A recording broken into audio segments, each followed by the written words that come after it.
नमस्कार, एक बार फिर से आप लोगों के सामने आ गए हैं वीडियो लेकर। देखिए आईपीएल 2023 की मेरे भाई पल पल की अपडेट आप लोगों तक पहुंचा रहे हैं, हर खबर आप लोगों तक दे रहे हैं। अब बात करेंगे कोरबो लोरबो जीत मोरे मेरे भाई केकेआर की। 2023 में केकेआर के अंदर कितना दम है, केकेआर की टीम कितनी मजबूत है, क्या गलतियां की हैं, कहां पर केकेआर ने बेहतर काम किया, इस पर चर्चा करेंगे। सबसे पहले केकेआर के रिटेन खिलाड़ियों के बारे में बताऊंगा, उसके बाद में मिनी ऑक्शन के जो खिलाड़ी खरीदे गए हैं उनके बारे में, और फिर प्लेइंग 11 बनाएंगे, केकेआर की मजबूत प्लेइंग 11 बनाएंगे कि केकेआर की किस प्लेइंग 11 के साथ केकेआर को जाना चाहिए मैदान पर। क्योंकि इस बार मेरे भाई केकेआर ने कई बड़े दांव चले हैं, कई बहुत बड़े बड़े दांव चले हैं, बहुत बेहतर बड़े बड़े खिलाड़ियों को अपने खेमे में शामिल कर लिया है। और जिस खिलाड़ी की तलाश थी सारी टीमों को, वो खिलाड़ी केकेआर ने झटके से ले लिया, बहुत कम दामों पे। मतलब कह सकते हैं कि शाहरुख खान ने जो है ना कमाल कर दिया, बहुत बेहतर तरीके से फैसला। किंग खान वैसे नहीं बोला जाता है मेरे भाई,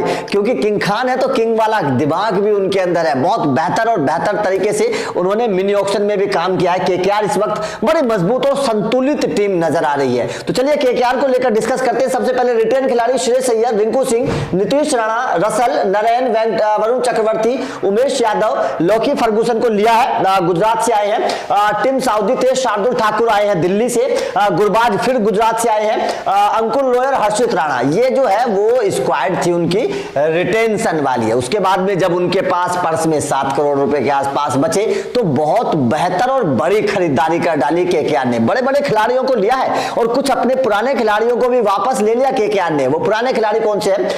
वैभव अरोड़ा 60 लाख में ले लिए केकेआर ने। उसके बाद में जगदीशन, मेरे भाई बहुत बड़ा फैसला यार, मैं तो बोलता हूं कि सबसे बेहतर अगर कोई खिलाड़ी केकेआर ने मिनी ऑक्शन में लिया है तो वो जगदीशन है। क्योंकि जगदीशन के बारे में बड़ी चर्चा हो रही थी। डोमेस्टिक क्रिकेट में 4-5 शतक ठोक दिए, लगातार डोमेस्टिक क्रिकेट में रन बनाए हैं, बहुत चौके छक्के डोमेस्टिक क्रिकेट में बरसाए हैं। लेकिन क्या हो गया?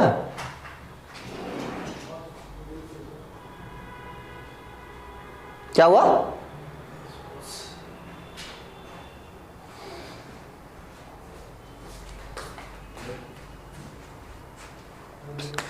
तो डोमेस्टिक क्रिकेट में बड़े चौके छक्के बरसाए, तो इसीलिए सबसे बेहतर जो ऑप्शन है वो है जगदीशन।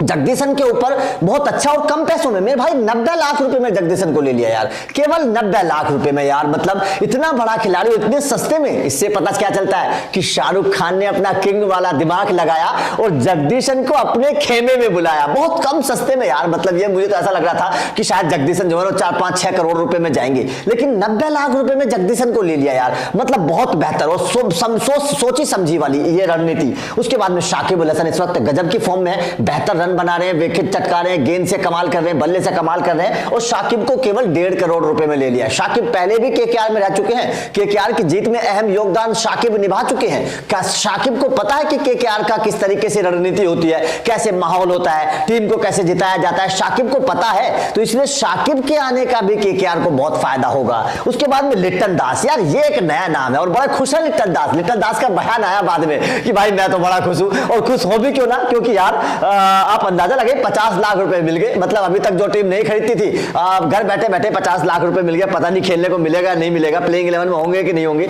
लेकिन यार किस्मत खुल गई, चांदी चांदी हो गई लिट्टन दास की भी। लेकिन इस वक्त फॉर्म में है, रन बना रहे हैं, बल्ले से कमाल कर रहे हैं, और भारत के खिलाफ जो सीरीज हुई है उसमें लिट्टन दास ने कमाल का किया, प्रदर्शन किया है। एशिया कप और T20 विश्व कप लिट्टन दास का बल्ला चला है, एक सुलझे हुए प्लेयर लिट्टन दास हैं। उसके बाद में डेविड विजय, एक अच्छा खिलाड़ी, बहुत अच्छा खिलाड़ी डेविड विजय। डेविड विजय को भी 50 लाख रुपए में ले लिया है बैकअप के तौर पर। उसके बाद में श्रेयस शर्मा 20 लाख, कुलदीप खजरवाला 20 लाख, और मनदीप सिंह 50 लाख रुपए में ले लिया। मनजीत सिंह भी, मतलब मनदीप सिंह भी एक अच्छे खिलाड़ी हैं, बल्लेबाज के तौर पर मनदीप सिंह का इस्तेमाल किया जा सकता है। चलिए अब बात करते हैं कि केकेआर के प्लेइंग 11 क्या होनी चाहिए 2022-23 में, क्योंकि 2022 में बड़ी उम्मीदें थी केकेआर को, लेकिन नहीं कर पाई, ओपनिंग नहीं चल पाई। वहां पर आपके फिंच थे, फिंच नहीं चल पाए, वेंकटेश अय्यर थे, वेंकटेश अय्यर नहीं चल पाए, रहाणे थे, रहाणे नहीं चल पाए। कुल मिलाकर जो है वो केकेआर की मटिया मेट हो गई थी 2022 में। खास तौर पर ऊपरी क्रम ने केकेआर के कोई प्रदर्शन नहीं किया।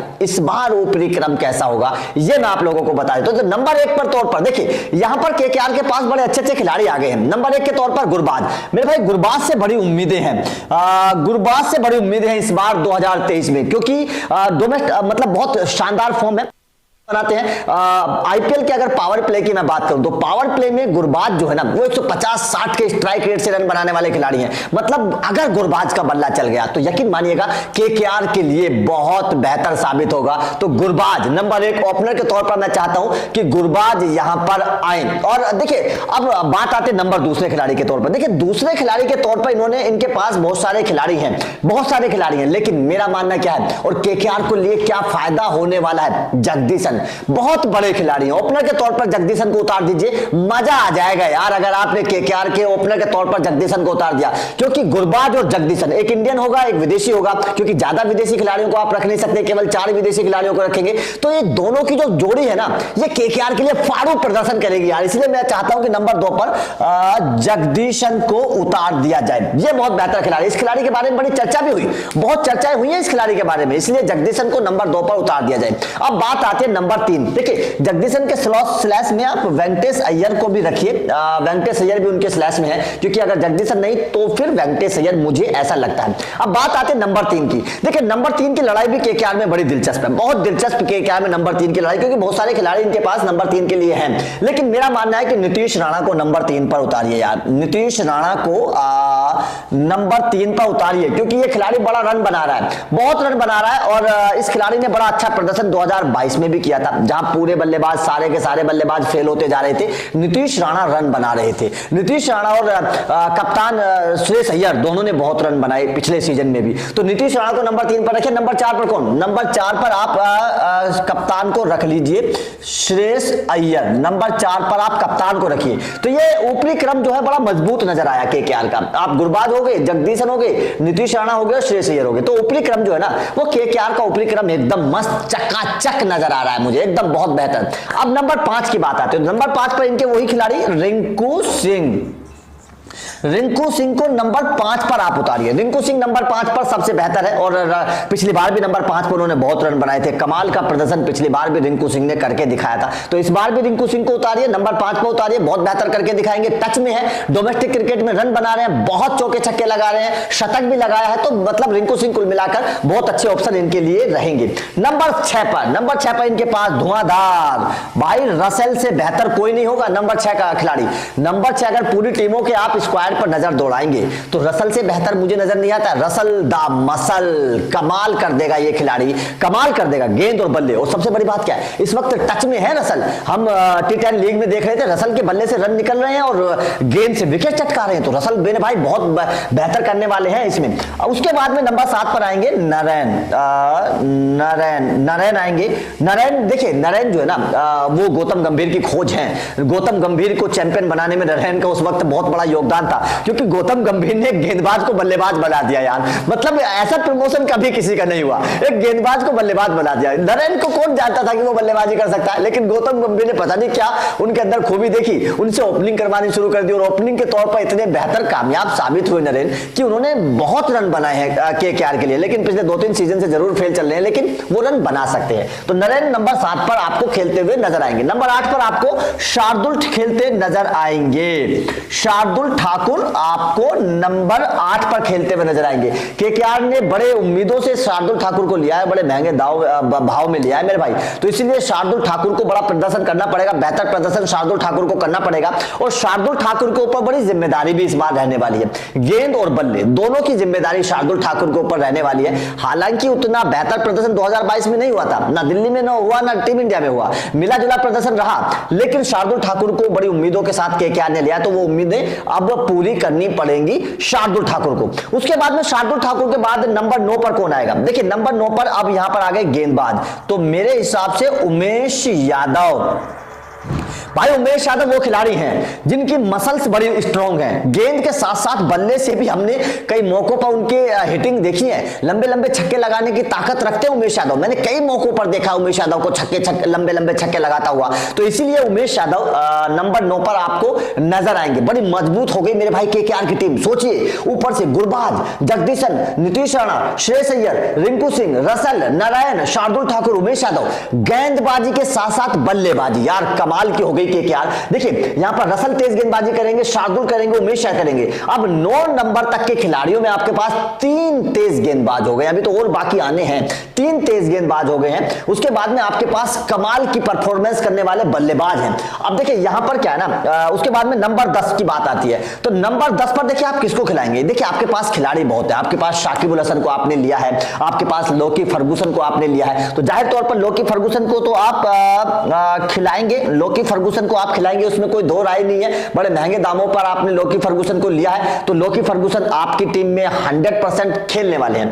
अब यहां पर सबसे बड़ी प्रॉब्लम यह आती है कि आप नंबर 11वें खिलाड़ी के तौर पर किसको खिलाएंगे, क्योंकि देखिए अब आपके पास गेंदबाज के तौर पर फर्गूसन हो गए, उमेश यादव, शार्दुल ठाकुर और रसेल, 4 गेंदबाज हो गए तेज। उसके बाद में एक सुनील नरेन स्पिनर हो गए, तो एक स्पिनर आपको और चाहिए। अब यहां पर विदेशी खिलाड़ियों का फंडा फंस जाता है। विदेशी खिलाड़ियों में क्या आपके पास एक गुरबाज है, उसके बाद में आपके पास एक रसल है 2, उसके बाद नरेन 3 और फर्गूसन 4, तो 4 विदेशी खिलाड़ी मेरे भाई हो गए आपके पास। अब 4 विदेशी खिलाड़ियों में आपको अब एक देसी खिलाड़ी खिलाना पड़ेगा। यहां पर नरेन के स्लैश में मैं शाकिब को कर देता हूं, क्योंकि अगर नरेन नहीं चल पाएंगे ना तो उनकी जगह आपको शाकिब अल हसन खेलते हुए नजर आएंगे। ये बात सीधी सीधी सी है। शाकिब अल हसन को सुनील नरेन के रिप्लेसमेंट के तौर पर ही लिया गया है, क्योंकि गेंद और बल्ले से दोनों कमाल करते हैं, दोनों रन बनाते हैं, इसलिए उनके रिप्लेसमेंट के तौर पर शाकिब को लिया गया है। अब बात आती है नंबर 11 पर। देखिए नंबर 11 पर वैसे तो मुझे ऐसा लगता है कि वरुण चक्रवर्ती ही आएंगे, आपको खेलते हुए नजर आएंगे वरुण चक्रवर्ती, क्योंकि बड़ी उम्मीदों के साथ वरुण चक्रवर्ती को लिया है और 2021 के हीरो थे। 2022 में कुछ खास करिश्मा वरुण चक्रवर्ती नहीं कर पाए थे, लेकिन मुझे उम्मीद है कि वरुण चक्रवर्ती का इस बार गेंद चलेगी, इस बार वरुण चक्रवर्ती गेंद से कमाल करेंगे। तो ये एक प्लेइंग 11 केकेआर की होनी चाहिए मेरे हिसाब से। गुरबाज को ऊपर खिलाइए, देखिए खिलाना भी चाहिए जिस तरीके से लिया है भरोसे के साथ। गुरबाज के स्लैश में आप लिटन दास को कर दीजिए, क्योंकि उनके रिप्लेसमेंट के तौर पर लिटन दास है। गुरबाज जगदीशन दोनों को ओपन करवाइए, बहुत मजा आएगा, बहुत बेहतर खिलाड़ी है। नीतीश राणा को नंबर 3 पर उतारिए, सुरेश अय्यर को नंबर 4 पर उतारिए, रिंकू सिंह को नंबर 5 पर उतारिए, रसल को नंबर 6, बहुत मजबूत टीम हो जाएगी। नरेन या शाकिब नंबर 7 पर, शार्दुल ठाकुर नंबर 8 पर, उमेश यादव नंबर 9, फर्गूसन 10 और वरुण चक्रवर्ती 11। अगर केकेआर की ये टीम खेली ना तो यकीन मानिएगा केकेआर की टीम बहुत धांसू नजर आएगी, लेकिन बशर्ते खिलाड़ियों का परफॉर्मेंस बहुत जरूरी है। तो आपका इस टीम पर क्या कहना है कमेंट करके जरूर बताइएगा। और क्या आपको लगता है वास्तव में केकेआर की टीम इस बार चैंपियन बन पाएगी? और आईपीएल 2023 की लगातार हर खबर हम आप लोगों तक पहुंचा रहे हैं, तो चैनल को सब्सक्राइब कर लेना, बेल आइकन को प्रेस जरूर कर देना। Thank you very much.